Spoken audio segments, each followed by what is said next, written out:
ನಾವು ತೆಗೆದುಕೊಂಡಿರ್ತಕ್ಕಂತ 3 ವಿಚಾರಗಳು, ಅದು SCP TSP ಹಣ ಇರಬಹುದು, ವಾಲ್ಮೀಕಿ ಹಗರಣ ಇರಬಹುದು, ಮೂಡ ಹಗರಣ ಇರಬಹುದು, ಇವೆಲ್ಲವೂ ದಲಿತ ಸಮುದಾಯಗಳಿಗೆ ಸೇರಿತ್ತು. ಕಾಂಗ್ರೆಸ್ ಪಾರ್ಟಿ ದಲಿತರ ಸಮಾಧಿ ಮಾಡ್ತಾ ಇದ್ರೆ ಸ್ವಾಮೀಜಿಗಳೇ ನೀವ್ಯಾಕೆ ಸಮಾಧಿ ಮೇಲೆ ಬಂದು ಕುತ್ಕೋತಾ ಇದ್ದೀರಿ?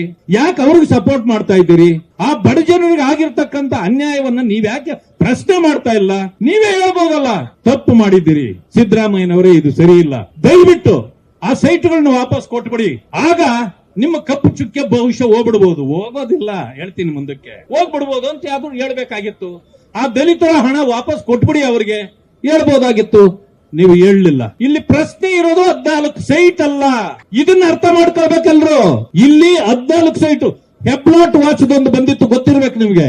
ಯಾರೋ ಹೆಬ್ಲಾಟ್ ವಾಚ್ ಅನ್ನ ಕದ್ದು ಬಿಟ್ಟಿದ್ರು. ಅದನ್ನ ಈ ರಾಜ್ಯದ ಪ್ರಥಮ ಪ್ರಜೆ ಅಲ್ವೇ, ಅವರು ಕೊಟ್ರೆ ನಮಗೆ ಒಳ್ಳೆ ಹೆಸರು ಬರ್ತದಂತ ಯಾರೋ ಕಳ್ಳ ಒಂದು ವಾಚ್ ಅನ್ನ ತಂದು ಮುಖ್ಯಮಂತ್ರಿಗಳಿಗೆ ಕೊಟ್ಬಿಟ್ಟ. ಅವ್ರು ಹಾಕೊಂಡು ಮೆರಿತಾ ಇದ್ರು.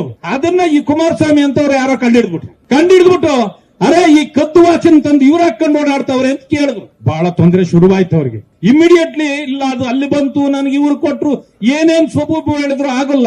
ಕೊನೆಗೆ ಏನಾಯ್ತು, ಅದು ಪ್ರೂವ್ ಆಗೋ ಪರಿಸ್ಥಿತಿ ಬಂದಾಗ ಹೋದ್ರು ಸ್ಪೀಕರ್ಗೆ ಹೇಳಿ ಆ ಹೆಬ್ಲಾಟ್ ವಾಚ್ ಅನ್ನು ತಂದು ಈ ಅಸೆಂಬ್ಲಿಯಲ್ಲಿ ಸರೆಂಡರ್ ಮಾಡ್ಬಿಟ್ರು. ಈಗ ಅದನ್ನ ಅಸೆಂಬ್ಲಿಯಲ್ಲಿ ಇಟ್ಕೊಂಡು ಕೂಳ್ತಾವ್ರೆ. ಈ 14 ಸೈಟ್ಗಳನ್ನು ಅದೇ ರೀತಿ ಮಾಡ್ಬಿಡೋಣ ಅಂತ ತಿಳ್ಕೊಂಡ್ರು.